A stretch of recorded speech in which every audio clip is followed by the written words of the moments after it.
This morning on the Truth Hour radio program, the tragic Florida shooting down in Florida at a high school and the continued developments there. Rob Porter scandal and the domestic abuse situation with the Trump administration. Also Susan Rice's covert email, and also the Olympic fallout as it pertains to Pence and the North Korean leader's sister. All of that and much more this morning on the Truth Hour. Something really wrong is going on. What kind of a show you guys put on? I want the truth.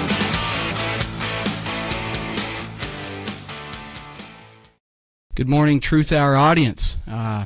You're on the Truth Hour radio program. My name is Shane Jameson. Welcome on this beautiful, beautiful Thursday morning here in Pittsburgh. The sun has come out, the clouds have broke, and it is a beautiful day here. I think we're going to be in the mid to upper 60s today. An absolute 180 from the last number of days and weeks where we have been in, for the most part, an Arctic freeze. So I welcome each and every one of you. This morning, thank you for being on here today. And if this is the first time you're landing on my page live, while I'm going live, I'll just give you a quick overview. This is the Truth Hour radio program, originated over on YouTube under Truth Hour Radio, and I have decided to come over here underneath my Facebook page to get more audience. And what we'll subsequently do is we're recording at the same time that we're live on here, and we will then post or dump this video over onto my Truth Hour page on YouTube. So if you would do me a huge favor, please like this. If you could like this page, share it. Also, if you're over on YouTube at any time, please like or subscribe over there as well. And also, guys, you can always message me individually. If you have me on Facebook here, you can privately message me. You can also email me on truthhourradio@gmail.com. truthhourradio@gmail.com with any suggestions, concerns, topic suggestions for our shows, and so forth. So I appreciate you guys. So we'll dive right in. We have a packed session for you this morning. And guys, front and center, this tragic Florida shooting at a high school down there in Florida. Absolutely horrible, absolutely tragic what's happened. My heart breaks for the families that lost loved ones. My heart breaks for the individuals that are victims here that are still suffering in hospital, and for the students, the student body, and the teacher, the staff there, the teacher's staff that had to witness this horrific and terrifying ordeal yesterday. This does definitely shift, where I was wanting to go today on the Truth Hour, but I believe that we owe a significant portion of today's show to this tragedy, and there's a lot of things going on here, guys. I think some of the details are out, some of the facts are being known, but there are some things that are still innuendos and hearsay, and I want to be careful on this show to not go too far too fast and assume things, but I've got somewhat of a general idea, guys, and I'm pretty cut and dry on my beliefs. And I'm going to go on the record, and I'm going to say that tragedies like this are a gun problem, right? They are a gun problem, and you're probably going, Shane, what are you talking about? I thought you was conservative, Second Amendment. It's a gun problem in the way that there wasn't enough guns. I'm just going to be blunt about it.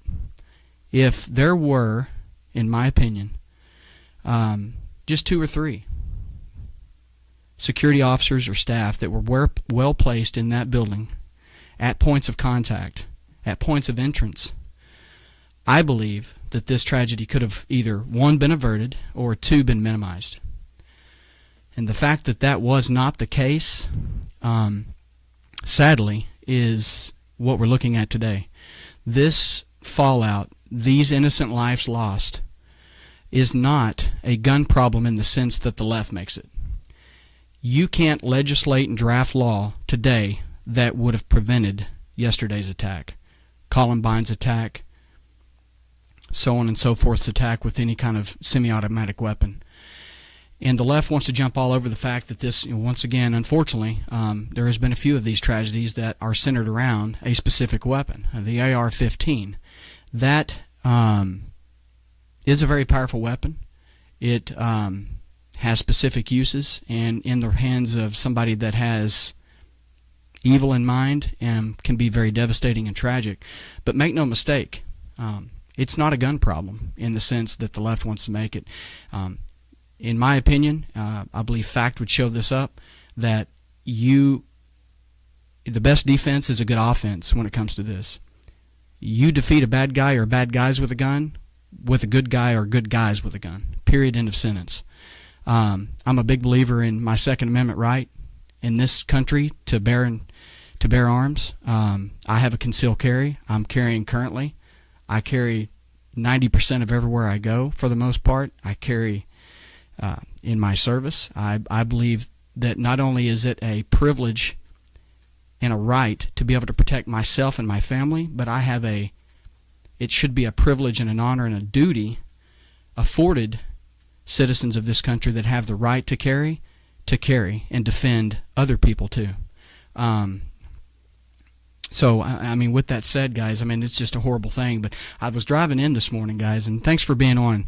I see a lot of people on today. Thank you so much for being on. Please like or share this page. I appreciate your input and your comments. I've seen a lot of good comments here from Kathleen. I've seen Lauren on here, seen a number of people on here. Thank you very much for being on here today. Chiming in, giving me your feedback, guys. This is something I've been doing for about 4 or 5 months. I'm looking to expand my audience and get even deeper in to my political views and a platform to do that, and also to take the opportunity to spread my faith to others. We do have a faith segment most every week. This week not being any different. I do have a faith segment coming up, guys, later in the program, but we want to go ahead and dive into this and unpack this situation with this shooting. So thank you for being on, guys. There is, what I heard coming in was pretty disturbing, and yet again, I'm not going to put cement boots. Please don't put cement boots on me and hold me in place on this, but I heard some stuff that I believe to be true. And what I heard was that apparently this individual, this 19-year-old, obviously went to school there. From all reports, somewhat disruptive, had been kicked out of school there. I believe at least on one occasion or two, had been known as a certain kind of an individual. And so there were signs. And one thing that was disturbing that has been reported, and once again I'm not confirming this, but apparently initially, is that a few days, weeks, months ago, this individual had been on some kind of YouTube chat group or some blog or something, and with other individuals, and I don't know if it had to do with guns or whatever the case may be, but this individual that committed this horrible act yesterday had posted a post that stated, I want to be, or I will be, a professional school shooter. There was an individual also attending that blog or on that post that saw that, immediately screenshotted that, contacted the local PD apparently there in that area, also contacted the FBI, and also contacted YouTube. They subsequently immediately pulled that comment, and literally what's being reported is the FBI reached out to this individual that brought this up. This whistleblower, this individual that hears something, say something, see something, say something, and so that process worked. There was something of very scary that was posted, and this individual took the initiative to do that. The FBI contacted this individual apparently within 24 hours, in person, not over the phone, guys. In person, contacted this individual, reached out to him, actually obtained a screenshot of the post that he screenshotted with the information on it. And that's the last this gentleman heard of anything about it. So if that ends up being the case, there's multiple layers to this, but if that ends up being the case, somebody did hear something, somebody did see something, and somebody did say something. They cannot contacted the best law enforcement that they could have. They reached out to these individuals, and they found, the information to be valid enough to send some field agents over and interview this individual. I mean, that's the way the system is set up. So here's the next question, guys.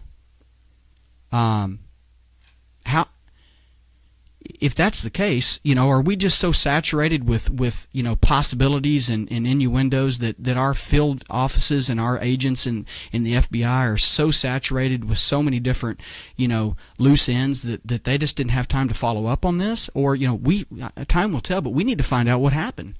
If the FBI had enough information to start, scoping this guy out or doing something, looking into what this guy was doing, why wasn't something done? So there's that side of the coin, right? There was the mental aspect of this, plus the practicality. He was dropping signs as he was going. He wasn't just leaving things open for, for accident. That he wasn't just clean cut, no social footprint, and walks into his once high school and murders a bunch of people. That's not what happened here. And unfortunately, 9 times out of 10, that's exactly what happens. Most of the time, these individuals leave a trail. They leave a social media trail, most often, that precedes their event, precedes their tragic situation. And this is no different. So, but I want to talk about the other side of things. Is it governments and local PDs and local municipalities and communities' responsibility to protect our citizens? Is that the only layer of defense that we have in this country? Yes, they're in place, and our emergency responders and our men and women in blue are there, and they're nothing but heroes to me for the most part. But is it their sole responsibility in the end to protect you, to protect your family, to protect your interest? And I say absolutely not. It's not their job to be the first line of defense. I believe as as an American citizen afforded the Second Amendment right to bear arms, I have also been permitted to conceal carry, that I have an obligation and a duty to not only protect my home and my family at my residence, but I have an obligation and a duty to also responsibly train and carry in public for such an event. And I don't know the situation, guys, as far as what, I don't know. I just know that there are legislation, there is things in place that prevents this. As far as these schools being able to have, a lot of schools do have armed security. I'll discuss my boys, Cooper and Dutch. I'm not going to bring up or say their specific school district just out of respect. But we were living 2 years ago in a different school district, and in my opinion, it was a lot better. Let me give you a for instance. When any Joe Schmo walks up to this specific school district, and I'm sure it's like this in a lot of places across the country, but it's also very lax in a lot of places across the country. When you walk up to this specific school district that I'm going to reference first, school district number 1, you walk up. I don't care who you are. If you're a student, I don't care if you're an adult, I don't care what you're wearing or what you're doing or what you look like. You walk up, and you're immediately you're cordoned into a corridor. You walk into like a tight space, and the doors to go into the school, but before you can even access that, they're locked. You have to push an intercom button, and a staff member in the office has video of you, and they're watching you live, and they ask you what your business is there. Well, I'm here to pick up my son, Cooper Jameson, from, such and such period. He's got a, early dismissal for a dentist appointment, whatever the case may be. And then they buzz you in, and then you're basically only given access to the office, I believe, in this specific school district. So what I'm trying to get at, guys, I don't know the exact protocol at this school that just lost all these lives, but it's apparent that there wasn't anybody carrying there. It's apparent that there was no defense there. There was no security at points of contact, points of entrance. And apparently, there was no closed-door policy where you had to verify before you even proceeded. Because let me make one thing perfectly clear. If you just a locked door policy that's temporary and having to vet or look at that person for 2 seconds, 5 seconds, 30 seconds to hear what they got to say could be the difference between letting somebody that's in there that wants to just go on about their business, they're there for innocent reasons, or having somebody there that has the intentions that this animal had. Right? How can... so what I'm getting at, and I don't know, apparently they didn't have that. And this kid, he's 19, he was a member of this school district, in this school building, not more than a few months or a year or two back. So I don't have the perfect answers, guys, but at the end of the day, it's not government's responsibility to be the ultimate savior of us. It's not the government's responsibility and the local PD to be the only line of defense. And for those that say they don't want to arm the staffs in the schools, I'm sorry, guys. I'm not saying about arming all the staff. I'm saying that you either put actual security guards in place that are either undercover or informed, in my opinion, or uniformed. I believe that they probably should be uniformed, and I was listening to a person on the news today that said the reason you don't want to have staff that look like the general population carrying is because if something happened and then, the locals are called in or the state's called in and they're actually treating this as a live shooter event, then you have staff, right, that could be confused as the shooter. So we don't want to ever confuse that. So in my opinion, guys, it's simple. You put a locked door policy. You create a delay in doing that. You have somebody that has video evidence for a few seconds at least to vet this individual. I mean, the guy walks in with an AR. The guy walks into this school with an AR, and at some point, either before he walks in or directly after, puts on a gas mask and goes to spraying people with bullets. And here's another devious thing he did. He obviously knew the layout. He knew what was going to happen. What did he do? He came in and apparently, and this is ironic, apparently, I don't know if he had foreknowledge of this or whatever, but it sure did coincide eerily similar to what happened. They had a shelter in place. I think they'd even had a fire alarm or fire drill earlier in the day.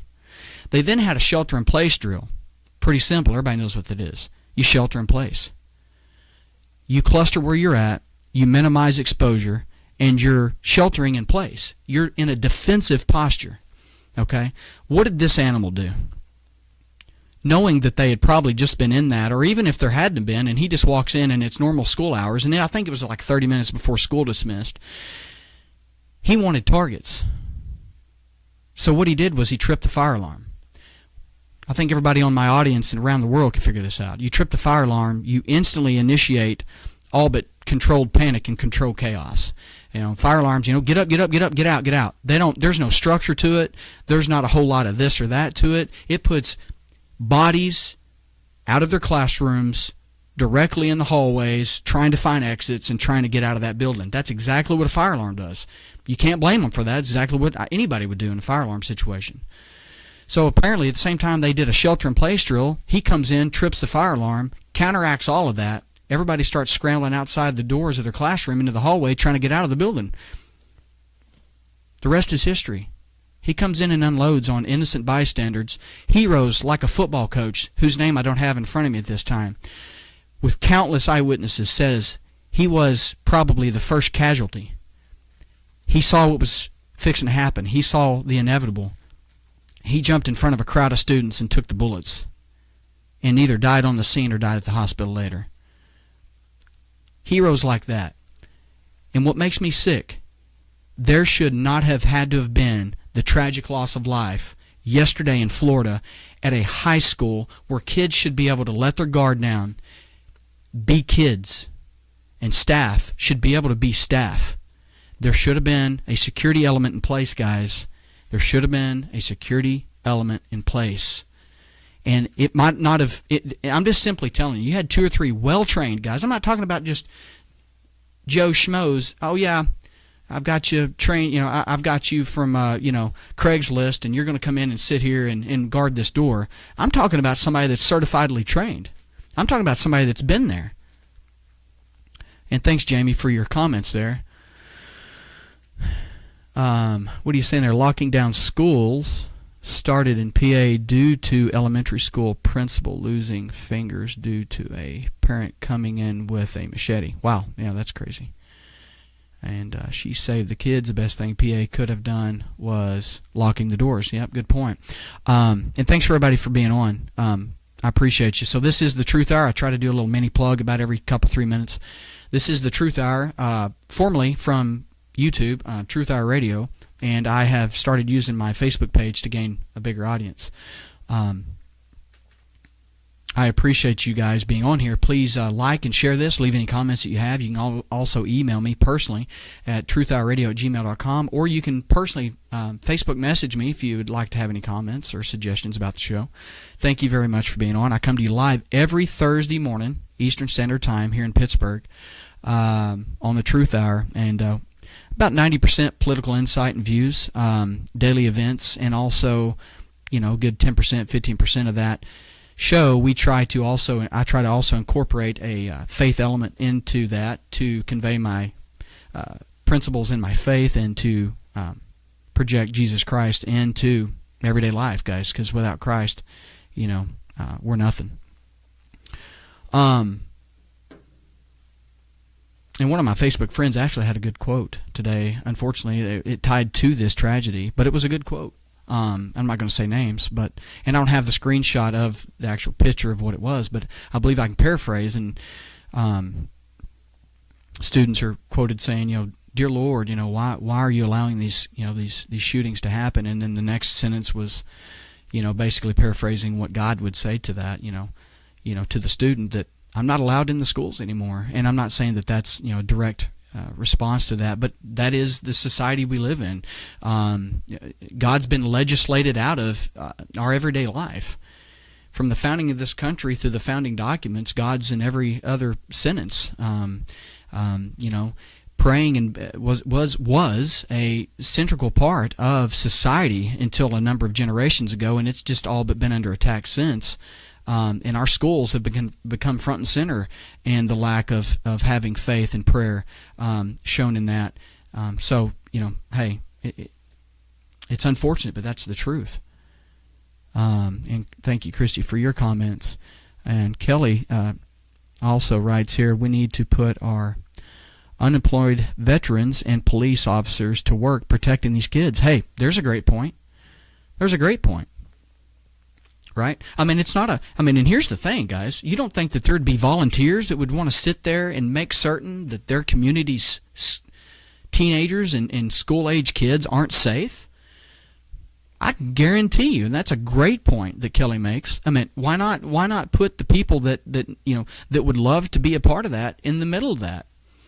And once again, guys, this all falls back to there's a multi-layered system that should be in place.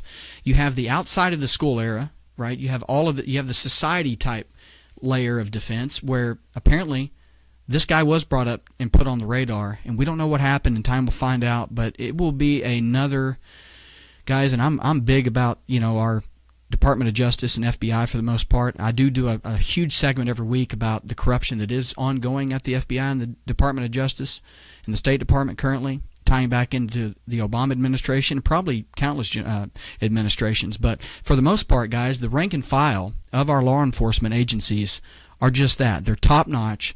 They're doing it for the right reasons, and they are stand-up heroes by all intents and purposes.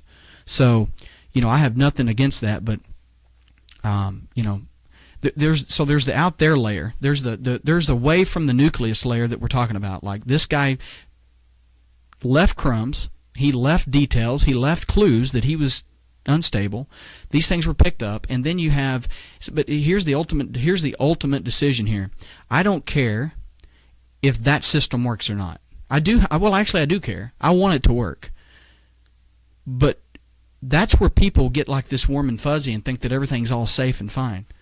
It's absolutely wrong. If you stop and think, and you think that your safety is dependent upon a police department that is minutes, if not multiple minutes away from wherever your location is on any given day, under any kind of circumstance or tragedy that might befall you, you are sadly mistaken, and you're living in an illusion.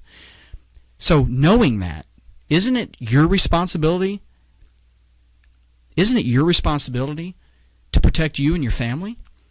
Isn't it your responsibility to possibly conceal carry? Isn't it your responsibility to take all the measures you need to take to offset and to implement and back up and to basically supplement that outer layer of defense, which is the system, which is the government? They shouldn't be the only layer, guys.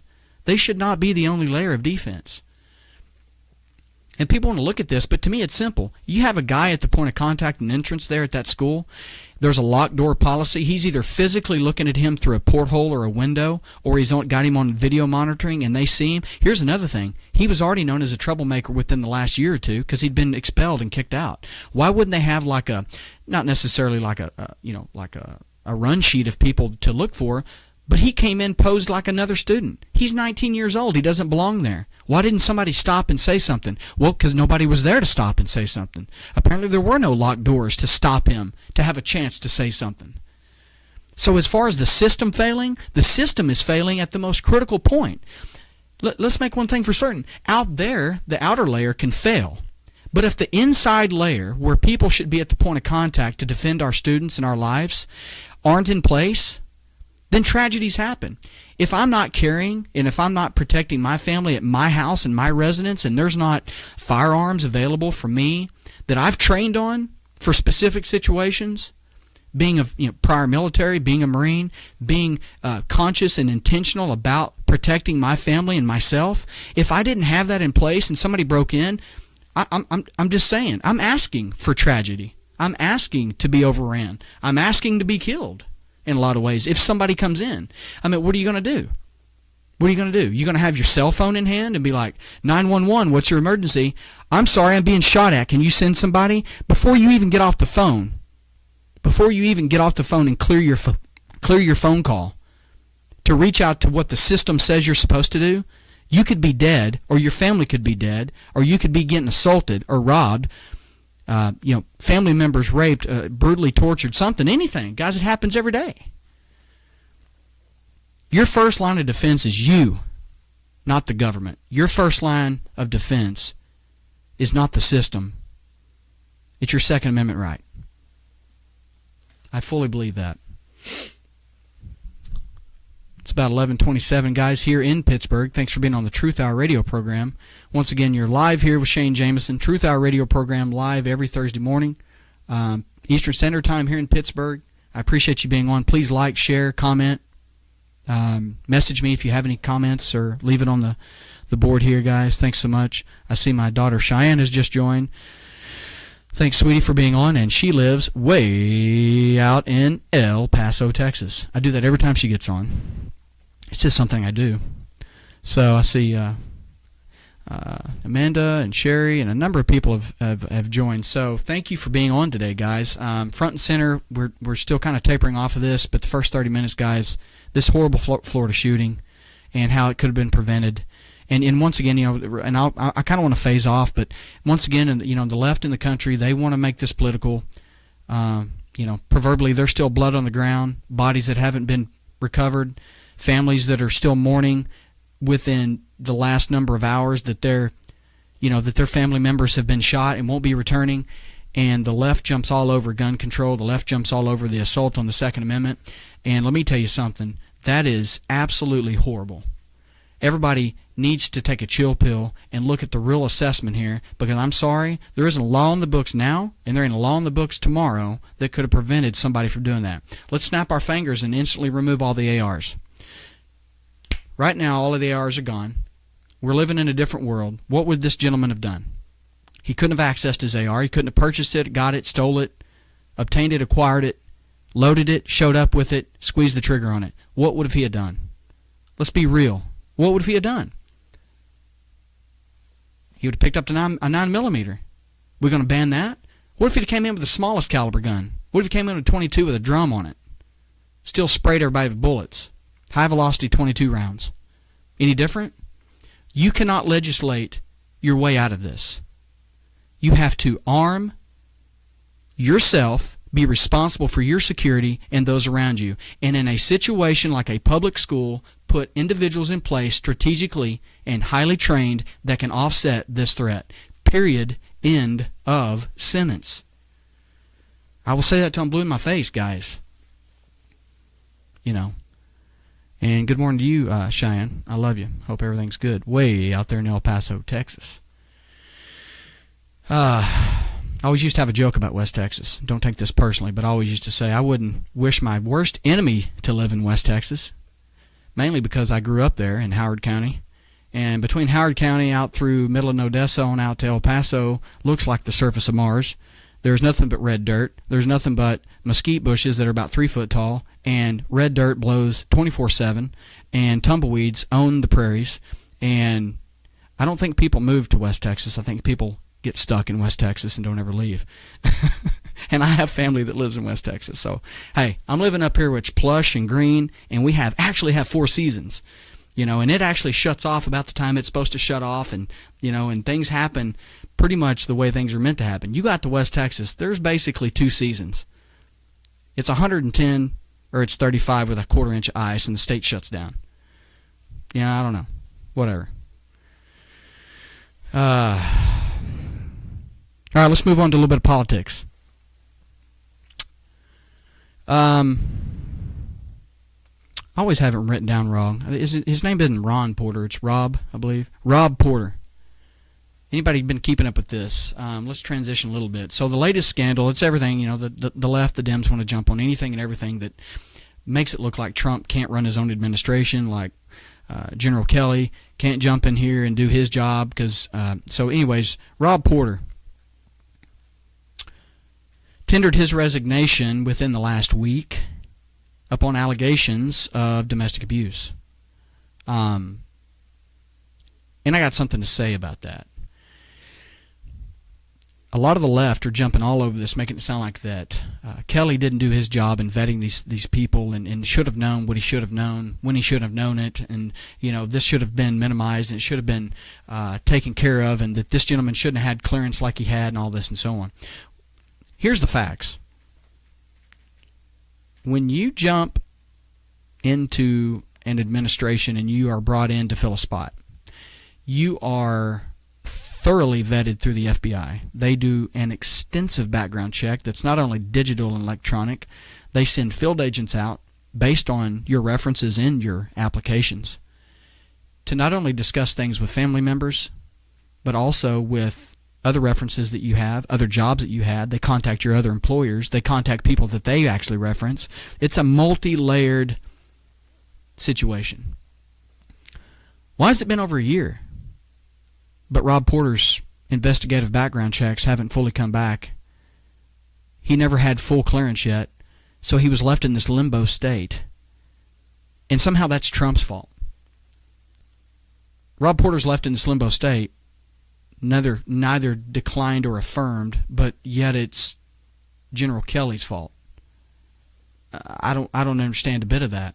So what you're telling me is that the administration leaned on the process that's available to them. The process being, we bring people in, they fill out applications, and then the baton is handed off to these security departments, the FBI, to do thorough background checks.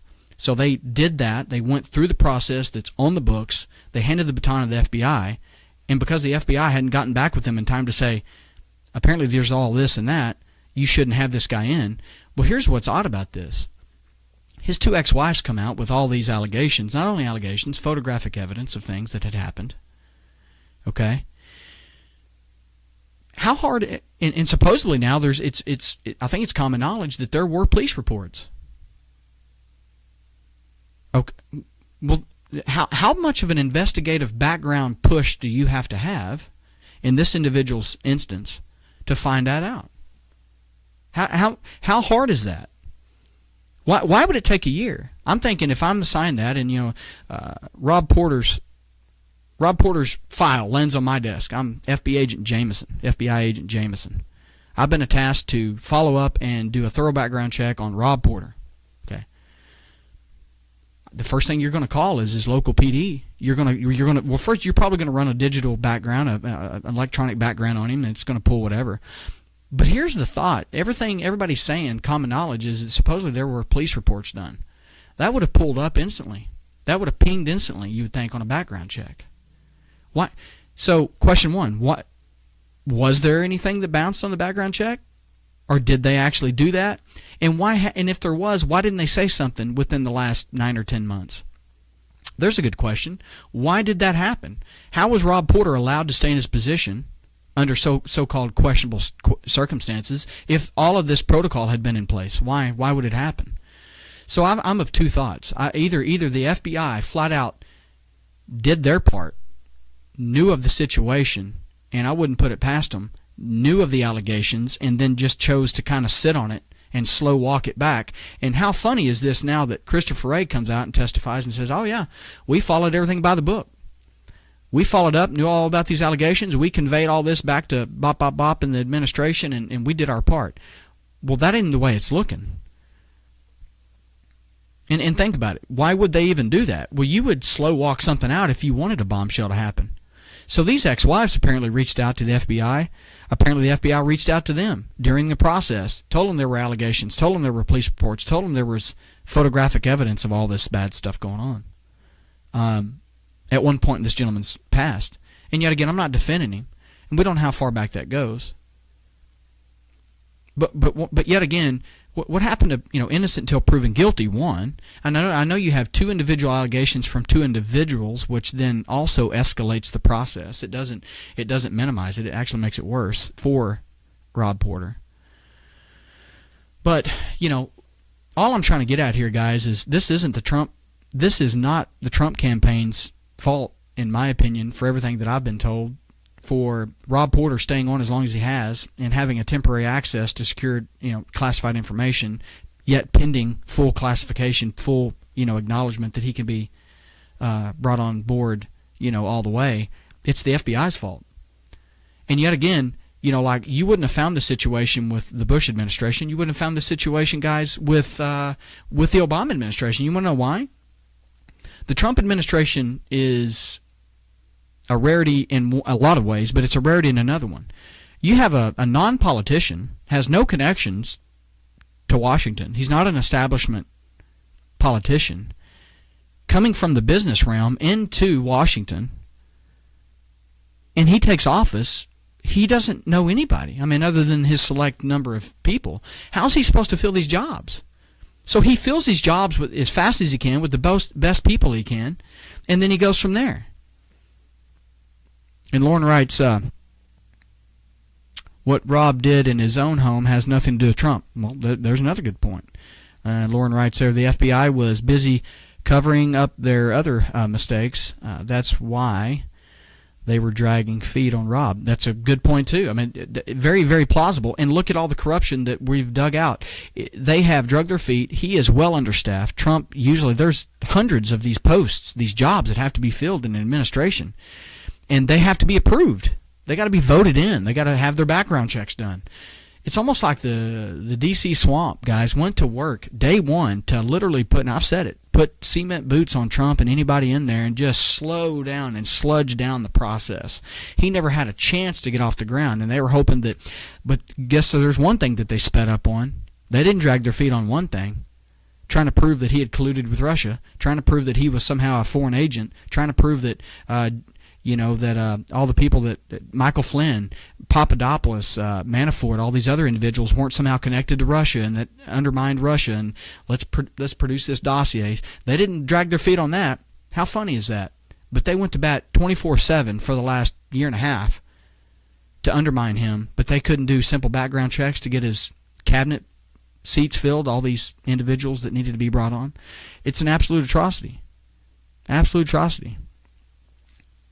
So, time will tell here, but to me, guys, as soon as Kelly found out about this, he did what he needed to do. Within 24 hours, Porter was tendering his resignation and was gone.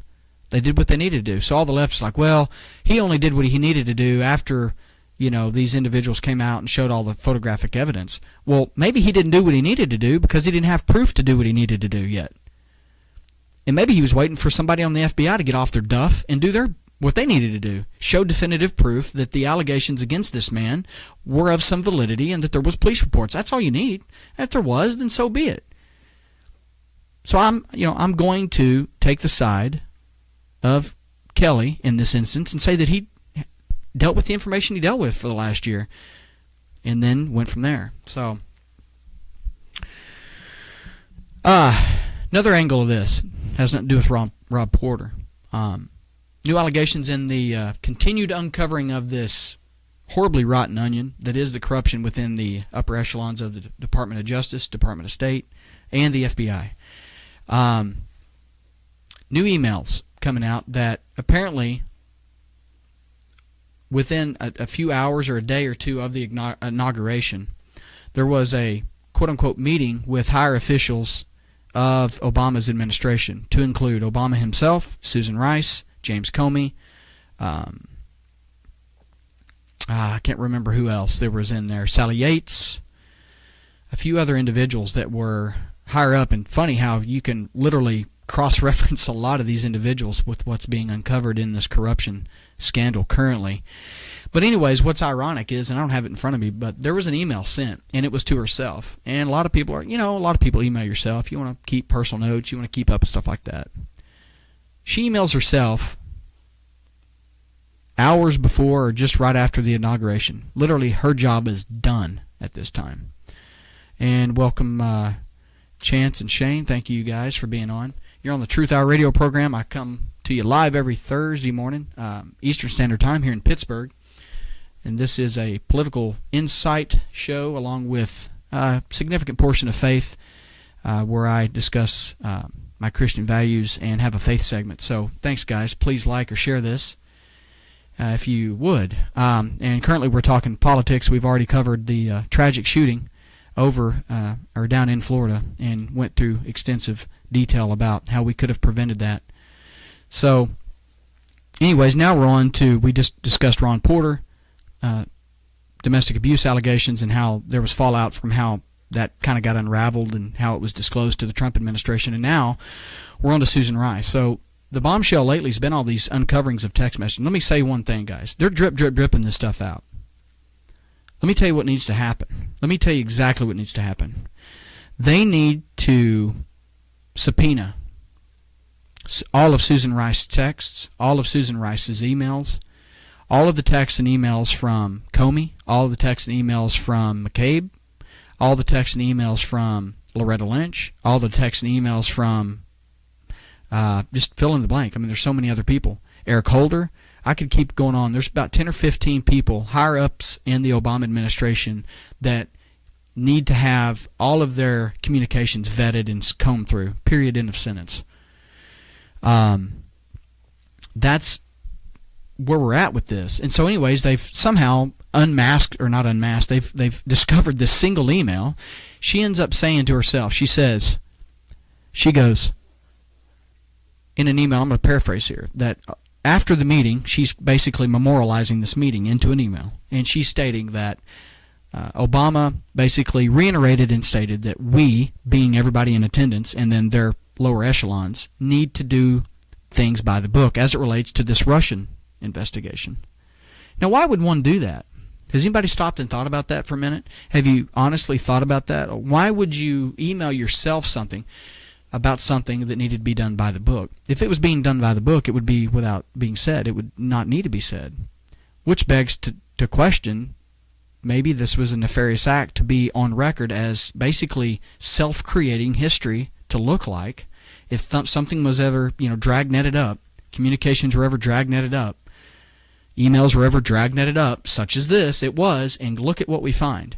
We have an attempt by Susan Rice to be on record manufacturing what I believe of a meeting that to put historical relevance that apparently the Obama administration was on the quote-unquote right side of history here.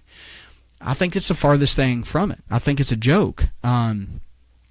So anyways, I mean, I'm really pretty fed up with the slow walk. I'm really fed up with it. They need to come out of the gate. They need to be firing on all 8 cylinders. We need to, in my opinion, Mueller's investigation needs to be disbanded. It's been compromised. I mean, everything that's happened, all the indictments, Papadopoulos, Flynn, Manafort, everything that's happened so far was all based outside of parameters of the special counsel anyways, and the special counsel was initiated based on an investigation on a dirty dossier, information that was lies and salacious information from Russian sources. So how can the fruit of poisonous tree? Everything that's outside of that is just the fruit of a poisonous tree. It can't even be relevant. And I've said this 100 times. You can't go into a court of law, and if I'm a prosecutor and I'm going to bring facts and evidence and admit it into evidence, I can't sit in front of a judge with a straight face and look at them and go, here's a bunch of hearsay that 6 people removed told me through these people, these individuals, and were culminated. And if I walked into a local court and I said, well, counsel, where'd you get this information? How'd you vet it? Well, we didn't vet it. We, as in the DNC and Hillary and Also, the FBI paid for this salacious information. And oh, by the way, Judge, before you actually rule on letting me allow this to be entered in as evidence, or before you rule on allowing it to be entered in as evidence, we also doctored this up. We put lipstick on a pig here, and we really made it look pretty sharp, and we made it look like an official intelligence document. Walked that down to the FISA courts, lied to another judge, and we've got a FISA court warrant here to spy on everybody. And then here's what they're famous for, guys. You're not going to go get a warrant on Trump. That looks too suspicious. Well, how do you get that? Then how do you go around this? Well, you get a warrant on Carter Page. Carter Page, the only thing in that dossier that's been proven true, Carter Page took a trip to Russia during the campaign. Maybe ill-warranted. Maybe kind of did look bad. It's not illegal. Carter Page didn't do a thing wrong. So they used supposed information that they accused him of being basically assisting the Russian government. He was a Russian agent, is what they're basically all but declaring that he is. And they said that in culmination with that, with this dirty dossier, they got a renewal or an initial FISA warrant on Carter Page. Carter Page didn't do anything. Carter Page didn't do nothing. So how do you get a warrant on Trump or anybody up close to him to try to kind of undermine this administration and move forward with impeachment? Well, it's simple. You start with an underling, a nobody, because it's easier and less suspicious. So they got a warrant on Carter Page that then they used to dragnet conversations with Kislyak and Flynn, of which he had every right to talk to Kislyak. He was an incoming part of the administration. He had a right to massage and nurture these relationships that a head, a Secretary of State or whatever would do. Okay, he does his job and then pleads out. And so here's the thing that everybody's saying is also another part of this. There's portions of transcripts coming out now that coming out of that interview with Mike Flynn. Peter Strzok was a part of that. I think he headed that. That he and the other agents involved, after questioning him, stated, and it's on record, that they did not feel like he misled the FBI or lied to them in any way. Then how is he pled out to lying and misleading the FBI? How is that even possible? Well, I'll tell you how it's possible. There's rumors and there's fact, I believe, to surround this, that he had actually been pressured, that there was some other things going on that could have involved Flynn's son. And they let Flynn know about that. And they basically said, if you don't plead to this lower charge, it's two things going on. He was squeezed from all sides. Guys, he had to foreclose his house. He was going broke, paying for his high-powered attorneys to fight the U.S. government against salacious lies about him, about salacious crap about him. Excuse my language. Right? And what happens was, out of the interest for his son and the financial interest of his family, he fell on the sword. I guarantee you that's what he did. He fell on the sword. He decided to stop the bleeding, to salvage whatever kind of financial status he had with his family still, and to probably ultimately save his son from something that I don't have all the facts or details about, but I've heard that there might have been something to do with Turkey in there, that him and his son, that Michael Flynn's son, had something to do with that was nefarious and probably could have been allegedly criminal. So they come at you with a lesser charge and they dangle that in front of you until, you're either going to plea or go broke, and then you're going to plea. So Mike Flynn made the best decision he could. His meeting with Kislyak, his discussions were legal. He's on record as saying from other agents that actually interviewed him that he did not mislead them. Imagine that. Can you stop and think about that for a minute? The U.S. government is in full attack mode against you. You know that you haven't lied. You know that they apparently have something on one of your family members, and they're milking your bank account by the second because you're having to defend yourself. Can you imagine pleading to lying when you know you didn't? What if Mike Flynn actually pled to lying to minimize the damage here, all along knowing that he didn't do anything wrong? That ought to make you sick to your stomach. It makes me sick. And I don't even know all the situation, but that's what the U.S. government's done. And guess what? They never should have been in a position to do that. Why shouldn't have they been in a position to do that? Because all this is based on a FISA warrant that never should have been obtained. It was lied to get to. It was lied about to obtain. He never should have been interviewed. He never should have had anything done. Yet he pleads out. I think time will tell on all this, guys. We got about 10 minutes. Let's knock out a little bit of faith here. Hate to put this last. It's definitely not least. In fact, it should be front and center, guys. Christ is and should be the center of our world, of our daily lives. And we've got some good faith segments here. I don't know if you kept up with it, but so Mike Pence's faith was brutally assaulted on The View. Joy Behar, yesterday, day before. Absolutely ridiculous. And she came out along with a couple other hosts on there and basically said that because Mike Flynn, states that he talks to Jesus, i.e. praise, and then supposedly, that Jesus talks to him.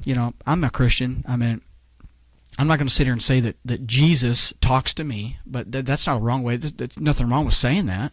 I'm going to say that the Holy Spirit definitely influences my days, definitely influences my thoughts.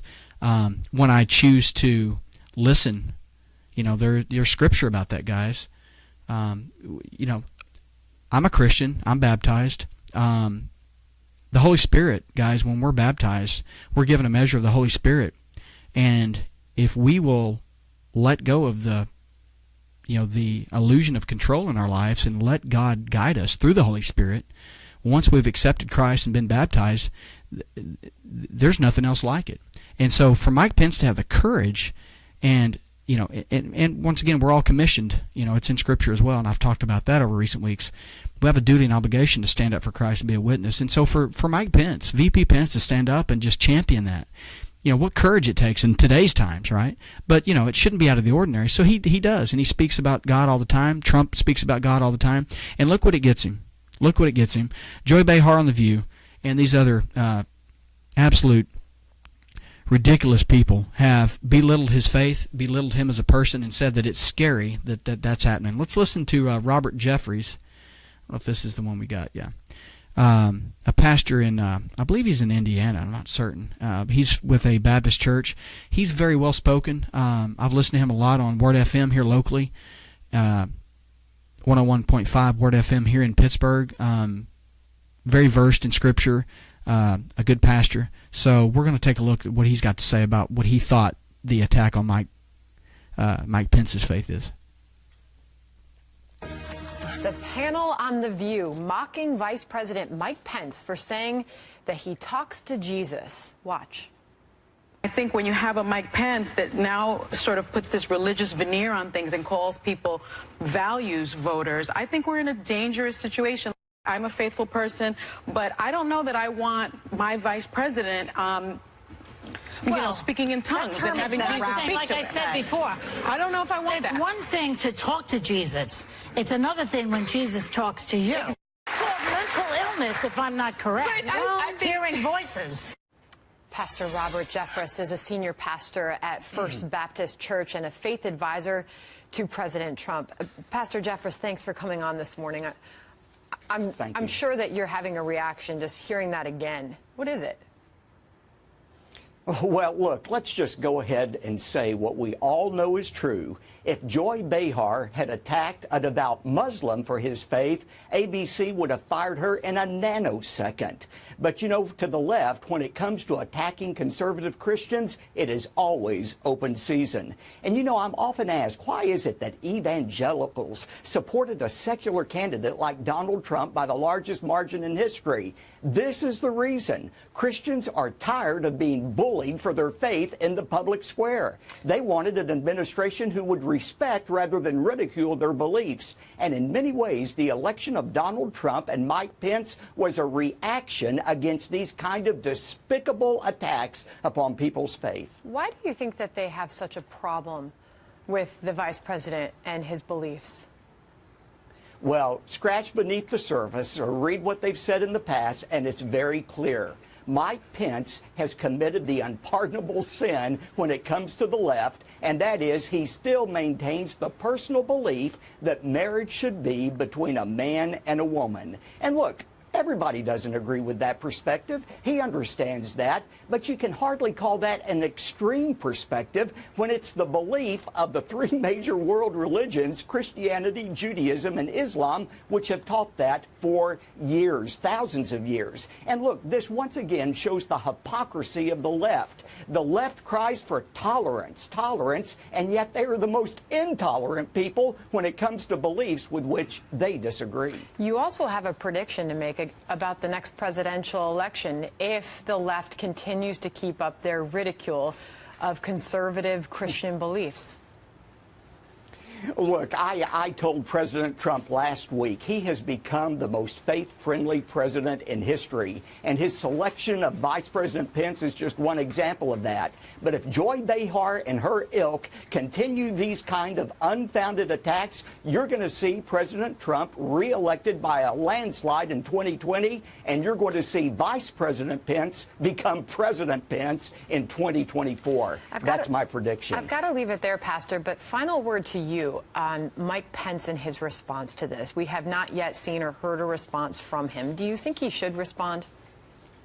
My guess is you will hear a very gracious response. Yeah, guys, so great piece there, right? Robert Jeffries talking about this attack on Mike Pence's faith and his way of actually showing that and voicing that. And welcome, Randy and Wendy. You're coming in last minute here with me, but I appreciate your attendance. You're on the Truth Hour radio program. I do this live every Thursday, Eastern Standard Time, Pittsburgh. Politics and faith, about 75 to 90% politics and insight, and a portion of faith here at the end of the show. So thanks for being on, guys. I appreciate it if you'd like or comment and rejoin me every Thursday. So anyways, yeah, so we were just looking at Mike Pence there, Robert Jeffries commenting about Mike Pence's situation where he's invoked Christ and talked about his faith openly. Robert Jeffries also goes on to state that, Trump is, in his opinion and in mine, one of, if not the number one advocate, verbally or, actively for God as an administration goes. Such a stark contrast from the Obama era, right? At every turn, Christianity was kicked or prodded or put down or submitted in light of building up and lifting up Islam. Such a tragedy, but what a breath of fresh air. So anyways, we go through this, and what a great prediction. The left wants to keep doing this and acting like that,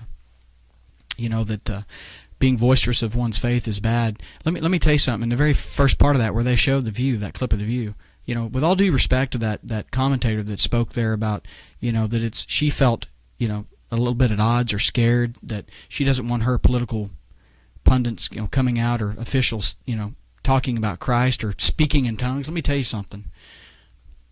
We need more individuals in places of government invoking God, talking about their faith, praying openly, talking about forgiveness, all that, grace, all of that. We need more of that. We need absolutely more of that. And thanks, Lauren, for saying that, man. You are one of my Truth Hour faithfuls, always on here, part of my base. Thank you, sir. If you join me for more than 3 or 4 shows in a row, guys, you will become a part of my base. I will call you that. If I only see you sporadically, you got to keep working at it. So I'm challenging each and every one of you guys here. We're kind of about to polish up here. We're getting short on time, but thank you for being on today. We went through a pretty good gamut of topics here. We discussed the Florida shooting, Ron Porter's situation with the domestic abuse allegations and how the FBI, in my opinion, didn't do their part. We also discussed the email controversy that continues to unravel, this time surrounding Susan Rice, with an undercover meeting that was quoted as Obama saying that, to do it by the book. We also discussed this faith segment. So there's never enough time, guys, in a day to get this in. I'd love to talk for 2 or 3 hours like some of my radio talk show idols and that I look up to on the radio, such as Rush Limbaugh, Sean Hannity, Glenn Beck, a number of others. So would love to do this for a living at some point someday. So guys, thanks for being on here again today. We are grateful for your your attendance. Thank you for your insight and your comments. Everybody that did join me, if I didn't mention your name, I apologize. Don't have the ability to catch everybody that logged on, but please leave a comment. Please share this. Please like it. And please schedule every Thursday, 11 a.m. Eastern Standard Time, Pittsburgh's time. If you're in Texas, as a lot of my friends are, that's an hour before, so 10 o'clock your time, 11 o'clock my time. Feel free to jump on. I welcome this. I welcome your input, guys. That's the reason I do this, is for you. Standing in front of a mirror talking to myself ain't going to get nowhere, so... and that would be a little bit crazy. So, and my daughter says something there about they believe in God, but they despise it because they're afraid to see proof of Him. Absolutely, that's a good point, Cheyenne. So, thank you, Cheyenne, Lauren, everybody else that's been on today, that's joined me, that said anything, commented, even for those that didn't comment that I can't acknowledge. Thank you for being on and listening. I appreciate everything, guys, and we will see you in a week, jam-packed, ready, locked and cocked, with another session full of political insight and another segment of faith that will hopefully prick your heart, draw you closer to God, draw you closer to wanting to consider your faith, consider having a walk with Christ, and that's our main goal. Like the Eagles said last week, guys, in the Super Bowl, I brought it up. We are put here to be, to make disciples. We're challenged to do that. Being a child of God comes with responsibilities. You don't get to sit on the sidelines once you join the Christ team. You are commissioned to join the fight and to preach the Word and to help others come to Christ. And we should not take that lightly. So, with that said, God bless and stay safe, and we'll see you down the road. Something really wrong is going on. What kind of show you guys